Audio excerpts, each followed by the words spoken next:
I'm Rachel Mahome, 33, and I built a multi-million-dollar business from my laptop quietly, while everyone thought I was just playing online. For years, I supported my husband and his family without asking for credit. But when he laughed at my career in front of his mother and called it fake, I made a decision that changed everything. Have you ever been dismissed by someone you gave everything to? Tell me your story in the comments. Trust me, you're not alone. Before I dive into what happened, let me know where you're watching from.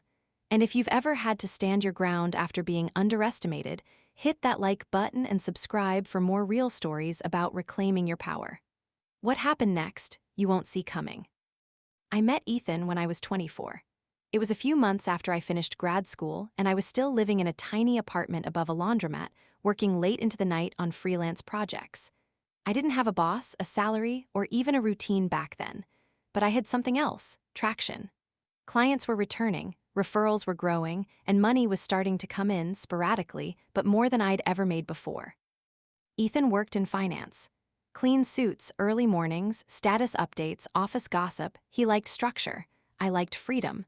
But in those early days, we found a rhythm. He'd pick me up after meetings. I'd bring my laptop on trips and work from hotel lobbies. He said he admired that I could build something on my own. He called it brave. I believed him. 6 months in, he moved in with me. We split groceries and rent, though I paid the utilities since his job didn't cover everything and my freelance gigs were taking off. When I landed my first retainer client, I cried. He brought home champagne. That night, we talked about the future like we could really do it, build something together. We got married a year later. It wasn't extravagant. A small wedding in the park catered by a friend. His mother, Marilyn, wore white, said it was cream, but we all knew. Still, I gave her a compliment and poured her wine. I figured we'd find our way. Ethan came into the marriage with over $80,000 in student loans. He'd gone to a good school, but his entry-level job didn't leave room to chip away at the debt. I covered the monthly payments without making a thing of it. One day he noticed the balance was down by half. I told him I picked up some new clients and wanted us to start fresh. He kissed me and said, "You're amazing." His mom wasn't as impressed. When Marilyn ran into some trouble with her mortgage, bad investment advice from a friend, or so she said, she asked Ethan if we could help.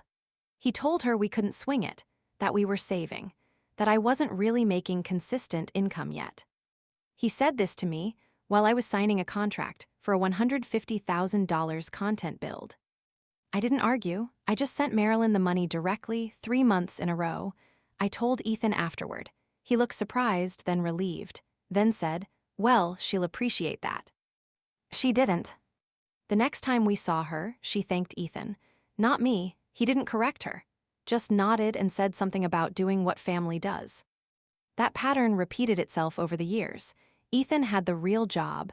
I had the quirky, unpredictable side business. Except it wasn't a side business anymore. By our 3rd anniversary, I was making triple his salary. I'd incorporated, hired part-time help, and opened an office suite downtown. I still worked from home sometimes, usually to be near Ethan when his schedule lightened up. He liked that. He liked having me there. But he didn't really ask about my work. If I mentioned a campaign that had gone viral or a client win, he'd smile and say, "That's great, babe." Then he'd tell me about a new hire on his team or a weird comment his boss made in a meeting. I listened. I always listened. It wasn't resentment, not yet, just detachment. The first time I noticed it in public was at his company's holiday party.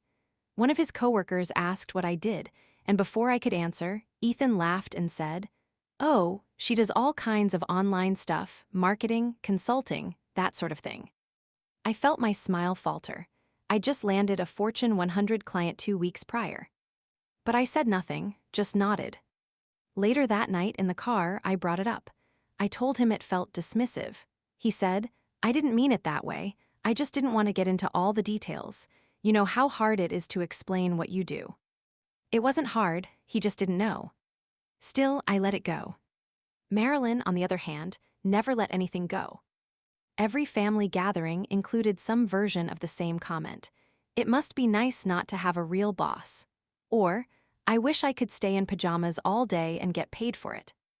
Once, she made a joke about how I probably use stock photos and AI to write everything anyway. Ethan laughed. I didn't. We had dinner at their house twice a month. I always brought wine or dessert. I helped clean up. Marilyn would ask Ethan about work, never me, not once. At Thanksgiving, I overheard her telling her cousin that Ethan had to carry a lot of the financial burden because my income was unpredictable. That year, I had cleared $2.1 million.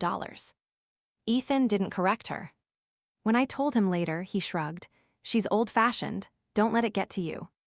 I didn't argue, I just stopped replying to her emails. Still, when her car needed repairs and she called in a panic, I wired the money. Ethan said he'd pay me back. He didn't, I never brought it up. It wasn't that I wanted credit, I just wanted to matter. Around our 5th anniversary, things got quieter. He worked longer hours. I started turning down travel gigs just to keep the peace. When I'd talk about expanding the business, he'd say, just don't burn yourself out. You don't have to prove anything. But I wasn't trying to prove anything.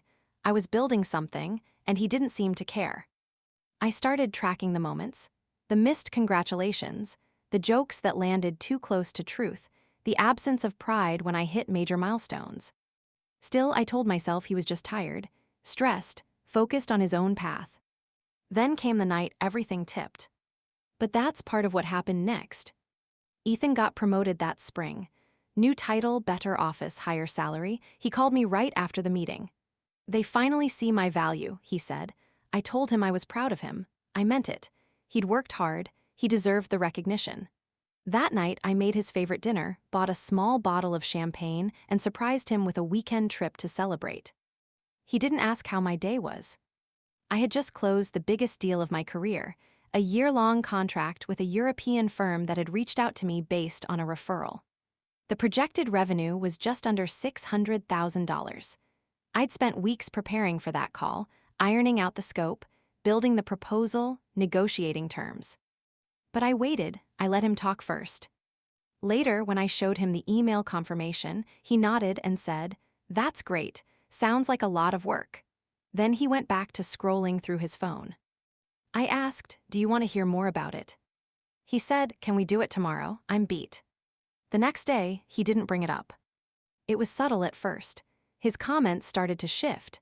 If I mentioned a long day, he'd say something like, "Well, at least you don't have meetings stacked from 9 to 5. If I had to cancel dinner to finish deliverables, he'd mutter, "Must be nice to set your own hours." He stopped calling what I did a business. It became your thing or your projects. Marilyn picked up the tone. At a family brunch, she raised her glass and toasted the career women in the room. She looked straight at Ethan's sister, who worked in HR, and then at Ethan. I wasn't mentioned. When I smiled and said, "I guess I'm not invited to that category," she laughed and said, "Oh, sweetie, you do great with whatever it is you do."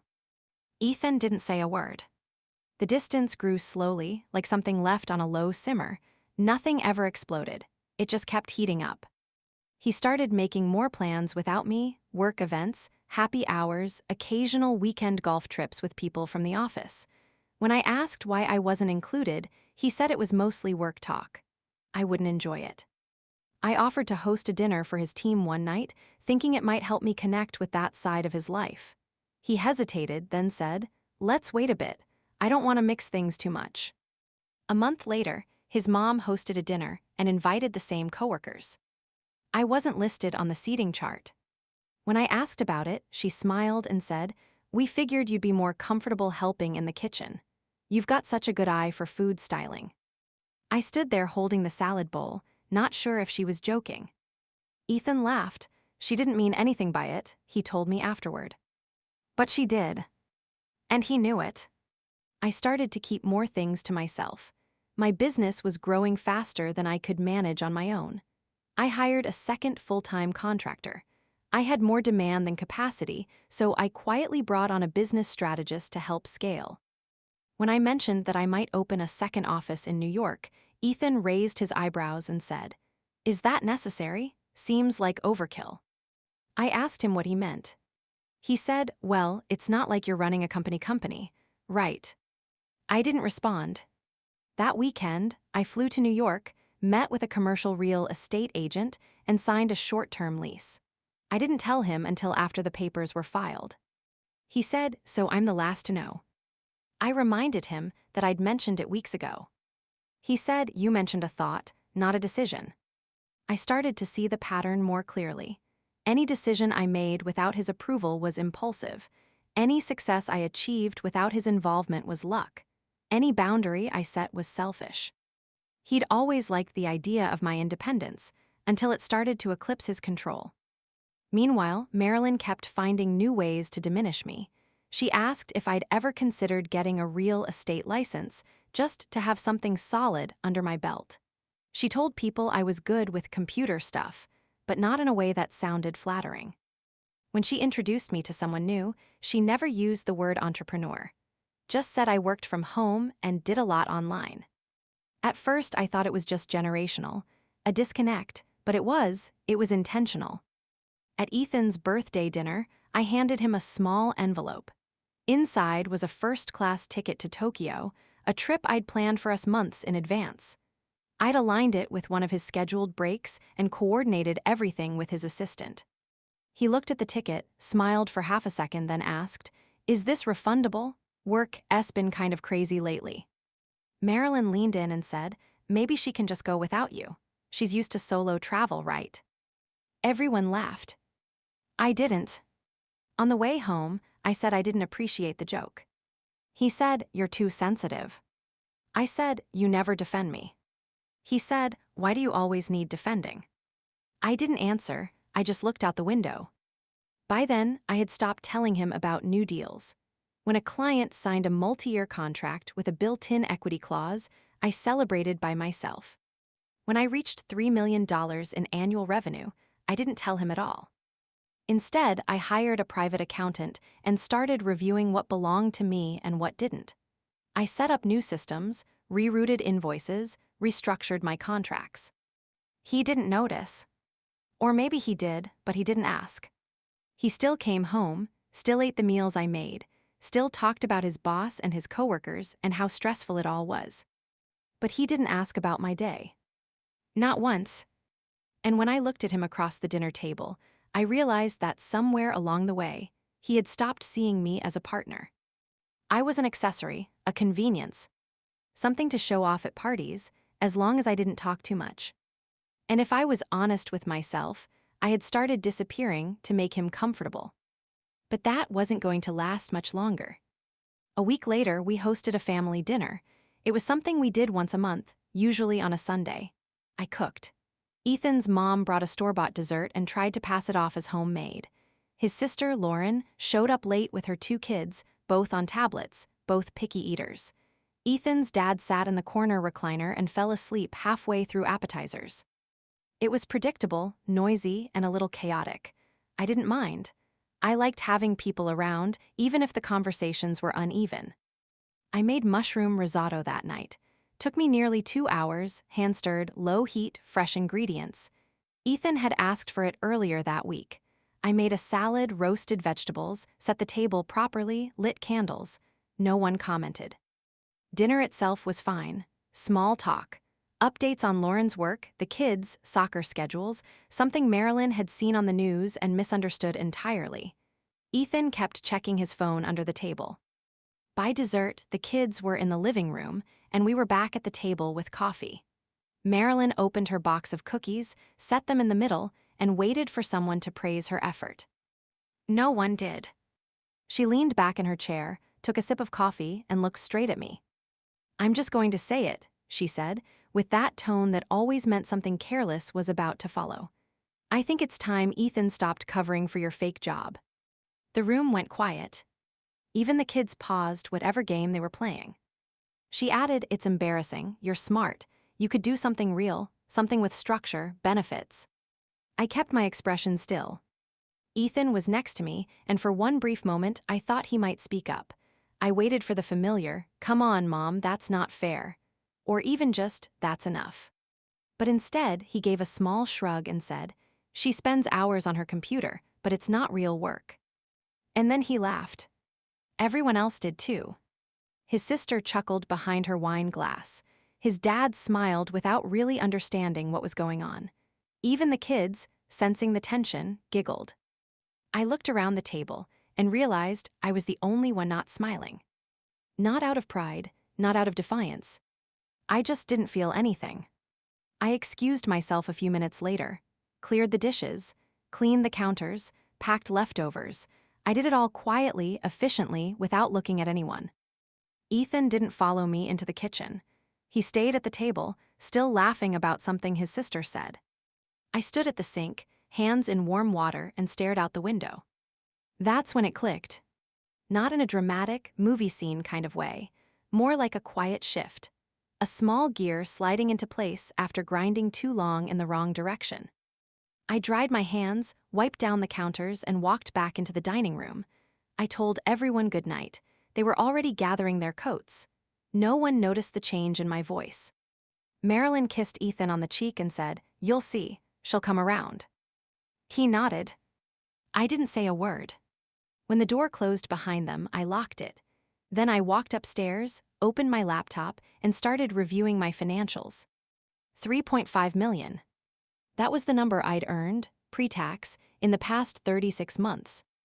All generated through what Marilyn called my fake job. I pulled up our joint accounts.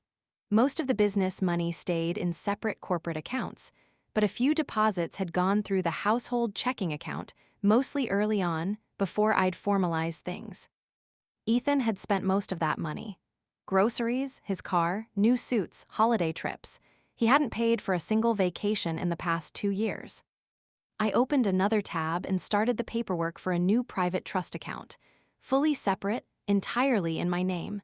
I scheduled a wire transfer, set it for the next business morning. Then I emailed my attorney, asked him to pull up our prenup, told him I wanted a revised version with updated terms. I slept fine that night. The next morning, Ethan was already gone when I came downstairs. Left a note saying he had an early meeting and would be home late. I made coffee, reviewed my client list, and started clearing any billing or documentation that still linked back to our joint household. I set up new invoice templates, routed payments through a holding company. By noon, everything was clean. I spent the afternoon finalizing a strategy deck for a potential acquisition. I'd been consulting with a client in stealth mode, a mid-sized startup with serious growth potential. They were in talks to be absorbed by a firm where Ethan worked. The founder called me later that evening, said things were moving quickly, asked if I'd consider stepping in more formally, maybe as a stakeholder. I said I'd think about it. Ethan got home after 9. He looked tired, said the office was a circus and that the partners were on edge, something about a leadership shakeup coming down the pipeline. I nodded. He made himself a sandwich, complained about his boss, and didn't ask how my day was. I sat across from him, watched him eat, and said nothing. And in that silence, I realized something I hadn't let myself admit until then. He wasn't just dismissing my work. He was using me, benefiting from me, protecting his ego with my labor. And he didn't even see it.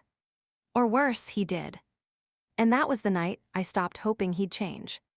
I didn't tell Ethan, not when I transferred the money, not when I signed the new trust documents, not when I redrafted the ownership structure of my company and removed every trace of his name from anything that had once been shared.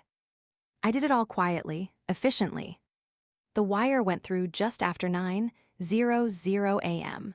I saw the confirmation ping on my phone while Ethan was in the shower.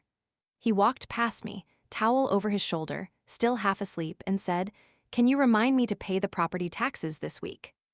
I said, "Already handled." He kissed me on the cheek, poured his coffee, and left 10 minutes later. I emailed my lawyer from the kitchen table. Told him I wanted the revised prenup expedited. I was specific. I wanted the new terms to clearly state that my business, earnings, intellectual property, and all associated assets were separate, retroactively, and permanently. He didn't ask why, just said, "Understood. I'll have a draft by end of day." I spent the next hour reviewing my corporate structure. I'd built the company fast, and over time, things had gotten a little messy, different accounts, overlapping domains, scattered contracts. I made a list, called my accountant, Told him I wanted to consolidate everything under a new parent entity with my trust as the sole shareholder. He hesitated for half a second before saying, "That's going to take some work." I said, "Then let's get started." By noon, I was back in control. Not just legally, logistically. Emotionally, it took a little longer. I sat in my office, staring at the photos on the shelf. One of Ethan and me in Barcelona. One of his mom holding up a glass of wine at our wedding. One of the whole family smiling around a Thanksgiving table I'd spent 2 days preparing. I hadn't realized how many parts of my life had been shaped around making other people comfortable. My business started as a side hustle because I didn't want to make Ethan feel like he was falling behind. I turned down media interviews to avoid making Marilyn feel left out. I let them both pretend my success was something abstract and optional. But it was real, and it was mine. Later that afternoon, I made one more call. Ben, my first client. He ran a tech firm that had grown exponentially in the last 5 years. We stayed in touch, and recently he'd mentioned they were eyeing an acquisition, possibly Ethan's firm. He answered on the second ring. "Still interested?" I asked. He laughed. "We're always interested. Are you serious?" "I'm serious." He paused. "You want in?" "Not as a consultant," I said. "As a partner, a controlling one." There was a beat of silence. Then, "We can move fast, 10 days, maybe less. Can you wire a proof of funds?" "Already done." That night, I didn't say a word over dinner. Ethan talked about a conflict at work. Something about the board being divided, new investors making noise, uncertainty in leadership. I nodded. He said, "It's annoying. They won't even tell us who the new player is, just that she's powerful, probably someone's niece or something." I said, "Must be frustrating." He didn't notice the edge in my voice. I slept soundly again. The next few days were a blur of paperwork and positioning. Ben's team brought me in as a silent investor. I set up a shell company to manage the transaction. On paper, no one would see my name, just the entity, just the money. We fast-tracked the deal. It moved faster than anyone expected. On the 4th day, I got a message from Ethan mid-afternoon. "Something up, huge internal memo, whole place is buzzing." I didn't respond. When he got home, he looked pale, tossed his keys on the counter and said, "This might be bad." I asked, "For you?" He nodded. "They just told us the firm's been acquired. We don't know by who. Some outside entity, all-female exec team. The old guard is getting replaced." He poured himself a drink. His hands were shaking. I watched him from across the room and wondered how long it would take for him to connect the dots. Not long, as it turned out. 2 days later, he walked into the kitchen with his laptop open. "Do you know anything about this?" he asked. He turned the screen to face me. It was a press release, formal, clean, announcing the new executive board structure. Names were redacted, but there was a quote from the managing director. My words. Verbatim. I read it slowly, took a sip of my coffee, then looked up at him. "Why would I know anything about that?" I asked. He stared at me. "Because that phrasing, it sounds like you." I shrugged. "Must be a coincidence." He didn't believe me, but he couldn't prove anything. Not yet. The revised prenup came through that evening. I printed it, placed it on his desk, and didn't say a word. I heard him read it, heard the pages turn. He didn't bring it up. The next morning, he left for work without saying goodbye. I stood in the window, watching him pull out of the driveway. He was heading to an office where every meeting, every decision, every policy was now connected to me. And he had no idea just how much further it was going to go. 10 days later, Ethan came home earlier than usual. He slammed the front door harder than necessary and didn't bother to hang up his coat. I was in the kitchen, finishing a call. I just signed off on the final round of documents. Everything was official now. Ownership, control, full transparency for everyone except him. He dropped his bag on the counter and said, "Some woman just bought out the board." I put my phone down and waited. "She owns controlling interest," he went on.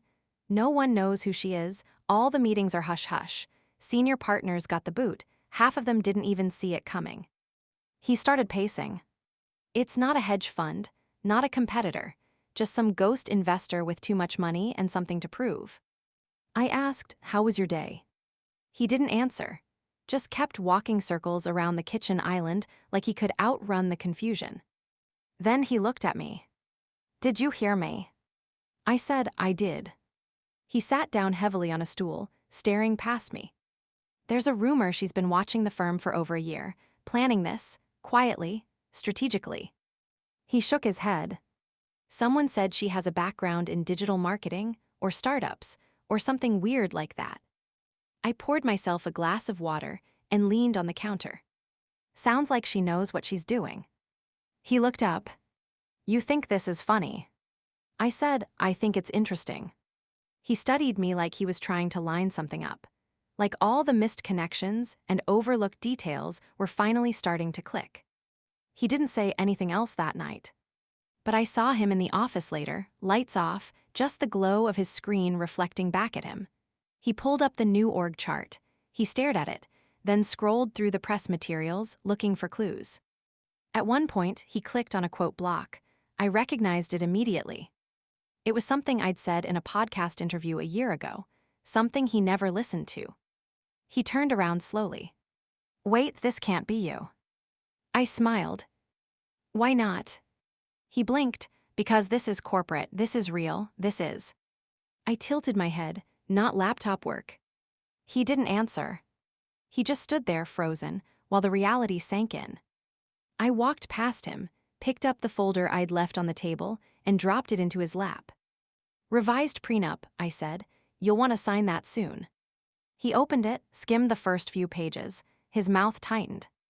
"You're doing this now." I said, "I've already done it." He stayed up late. I went to bed. The next morning, his phone rang just before 7:00. He answered, still half asleep. "Hello?" He paused, sat up straighter. "Yeah, this is Ethan." Another pause. "No, I wasn't aware. Wait, you're putting me on leave." He swung his legs off the bed. "What kind of review? I've been there for 6 years." He rubbed his face. "No, I understand. Yes, I'll be there at 9. He hung up and sat there for a long time. I got up, made coffee. He followed me into the kitchen and leaned against the counter. "That was HR. They're putting me on temporary leave," said something about realignment and internal audits. I nodded. He looked at me. "You knew this was coming." I didn't deny it. He ran a hand through his hair.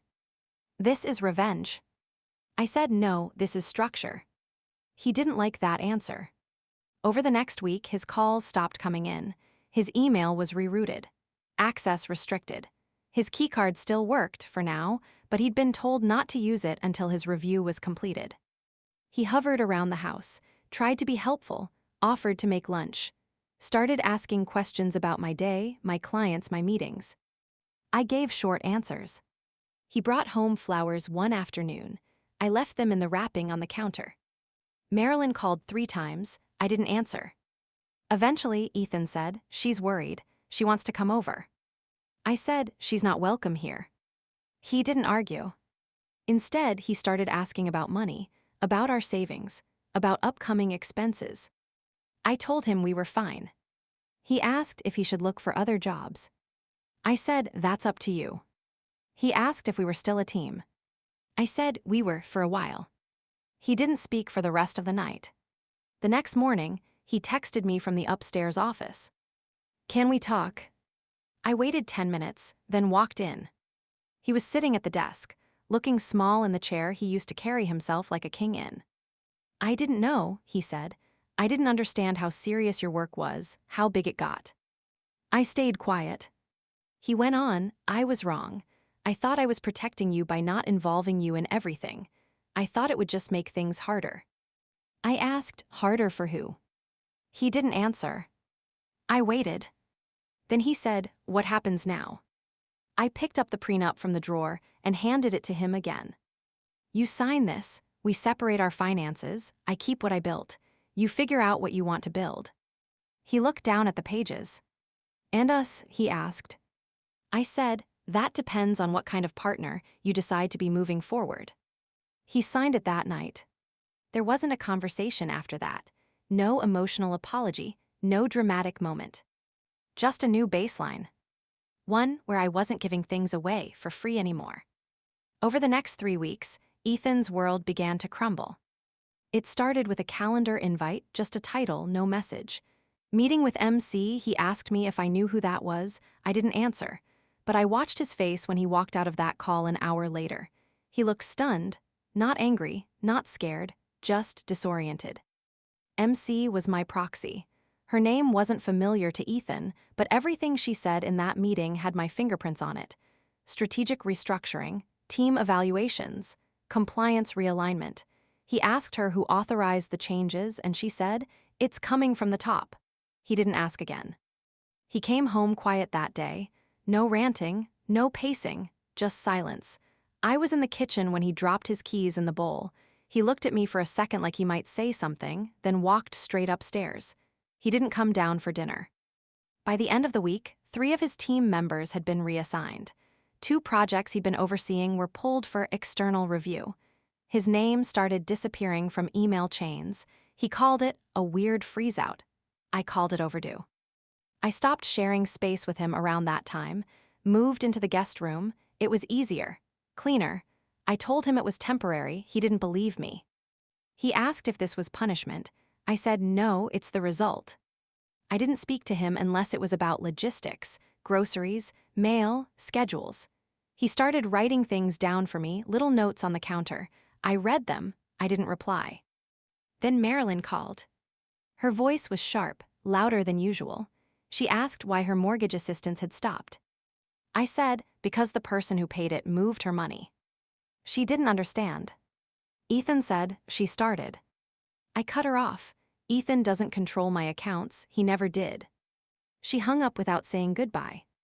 Ethan stormed into the kitchen an hour later. You embarrassed her, he said. I looked at him. She embarrassed herself. She's your family, he snapped. No, she's yours. He tried guilt. You're tearing this family apart, he said one night. You're making everything transactional, cold. I said, it always was. You just didn't notice when you were the one benefiting. He tried anger. This is betrayal, he shouted one morning after another meeting went sideways. You planned this, you set me up. I stayed quiet. Because he still didn't understand what the betrayal really was. It wasn't that I'd taken over the company. It wasn't that I'd moved my money or rewritten the prenup. It wasn't the guest room or the silence or the restructuring. The betrayal was his. It was every time he laughed when his mother mocked me. Every time he told people I didn't really work. Every time he spent what I earned without giving me credit. Every time he enjoyed the benefits of being married to a successful woman and still introduced me as someone who did stuff online. And now he was experiencing what it felt like to be dismissed, to be overlooked, to feel small in the room. He started reaching out to old colleagues, talked about jumping ship, starting fresh. No one bit. Word had gotten around that things weren't going well for him, and no one wanted to risk their reputation on someone whose name had become synonymous with non-essential. He asked me one night if I'd talk to the board, put in a good word, help him reestablish his place. I said, why would I do that? He looked at me like I'd slapped him. Because I'm your husband. I said, were you mine when you called my work fake? He had no answer for that. The holiday party was canceled. Official reason, budget cuts. Unofficial reason, no one wanted to celebrate under new management. I watched him read the email twice, his jaw clenched. He was supposed to speak at that event, toast the incoming year, introduce the firm's new vision. It would have been the highlight of his calendar. Now he didn't even have an invitation. He asked me if I'd attend a different holiday party with him, his sisters. Something small, just family. I said no. He said, they'll ask where you are. I said, let them. Marilyn sent a group text the night before, something about bringing wine and wearing red. She added, we're so excited to have the whole family together. Then included a little winking emoji. I didn't reply. I spent that evening reviewing a new round of pitches. 2 startups wanted in. Both had tried to reach me through Ethan before. Now they were bypassing him entirely. One of them offered me a board seat and equity. I accepted. By the third week, Ethan had stopped pretending. He moved slower, talked less, ate alone. He still slept in the main bedroom, but the door stayed closed. Sometimes I'd hear him on the phone, speaking in a low voice to someone, maybe his sister, maybe a recruiter. It didn't matter. He was unraveling. And I wasn't intervening. He tried one more time, on a Tuesday night. "Do you hate me?" he asked. His voice was small, honest. I said no. He waited. "I just see you clearly now," I added. That was worse for him than hate. He nodded, walked out of the room, and didn't come back. By the end of the month, he submitted his resignation. He framed it as a personal decision, said he wanted to pursue new opportunities. But everyone knew the company didn't need him anymore. And neither did I. Ethan tried to make amends in small, clumsy ways. He started leaving notes, short sentences scribbled on torn corners of printer paper. "Picked up your dry cleaning. Made tea, it's in the thermos. Sorry about yesterday." I didn't respond. I read them, then tossed them in a drawer. I didn't know what to do with them yet. He cleaned the house twice in 1 week, not just surface level either. He dusted the baseboards, organized the kitchen drawers, vacuumed behind the furniture. I came downstairs once and found him on his knees scrubbing the grout between the tiles. He didn't look up when I walked past. He made dinner a few times, kept it simple. Pasta, stir-fry, grilled salmon with vegetables. I ate it without comment, loaded the dishwasher after, then went back to my office. For a while, we existed in parallel. Not hostile, just distant. He knew not to ask for more than I was willing to give, and I wasn't offering much. Then one night, he asked if we could talk. I didn't say yes, I just closed my laptop and waited. He sat across from me at the kitchen table like a man preparing to confess something unforgivable.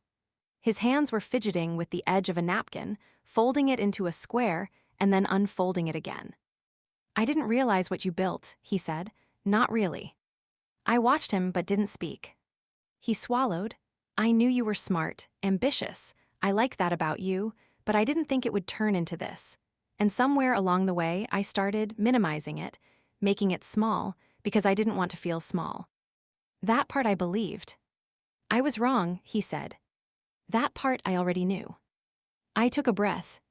"It was never about the money," I told him.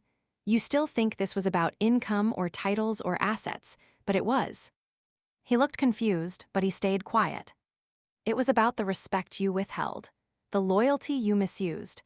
I didn't need you to understand every contract or every campaign. I needed you to back me up when your mother mocked me.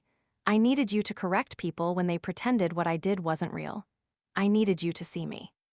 He nodded, eyes down. "You used to," I added, "in the beginning."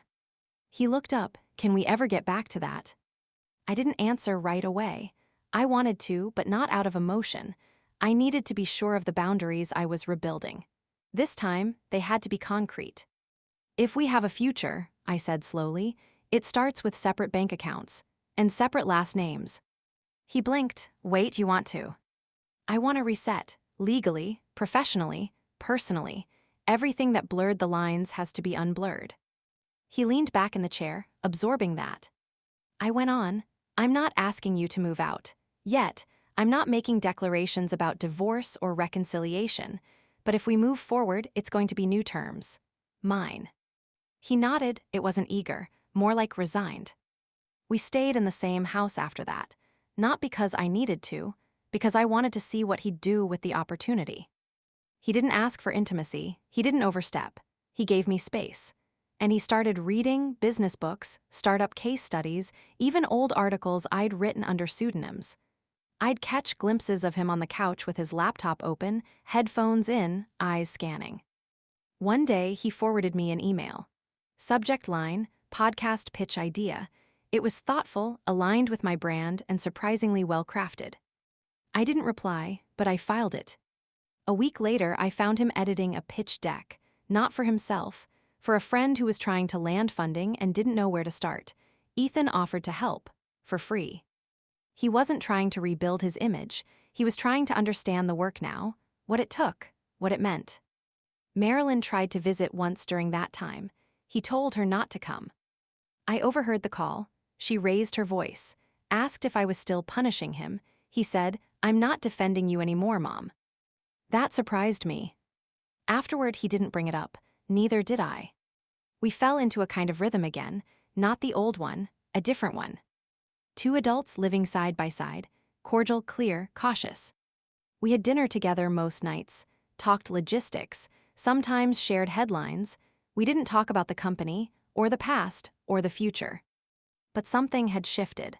The weight of his presence wasn't as heavy, and for the first time, I didn't feel like I was shrinking just to keep the peace. He still called me his wife. I let him, for now. But he knew it wasn't a guarantee, it was a permission, temporary, conditional. I gave him a list of things I'd require before I'd consider reconciliation: financial independence, public accountability, personal therapy, a real apology to my face, not just gestures and small corrections. He said that's fair. And for once, I believed he meant it. A year later, the house is still quiet in the mornings. I'm usually up before sunrise. My calendar starts at 6. East Coast clients first, then Europe. A little later, my teams in LA and Lisbon check in. 3 companies now, 68 employees across 2 continents. Every piece built deliberately, every hire strategic. Ethan still lives upstairs. We don't share a bedroom, haven't in a long time, but we speak. Cordially, briefly, there's a rhythm to it. He makes the coffee, I make the calls. He walks the dog, I answer investor updates. We orbit each other, carefully, respectfully, quietly. Some days he asks if I'll be home for dinner. I tell him probably not. He still says, okay, even when we both know it isn't a question anymore. His resignation from the firm was finalized within weeks of that final HR review. It went quietly, no drama, no formal announcement, just a notice circulated internally and a farewell lunch he didn't attend. The firm moved on quickly. So did I. Marilyn hasn't called in months. Last I heard, she sold her house, moved in with her sister across the state. She sent a birthday card addressed to both of us. Ethan opened it. I didn't read it. The last time she tried to visit, I told Ethan she wasn't welcome in my home. He didn't argue. He just nodded and told her not to come. I meant it, and he understood that. There are photos of my team on the hallway wall now, a rotation of new hires and milestone moments. Launch parties, client wins, early office days that now feel like decades ago. None of them include Ethan. He's not part of that story, not anymore. He tells people we co-founded the business.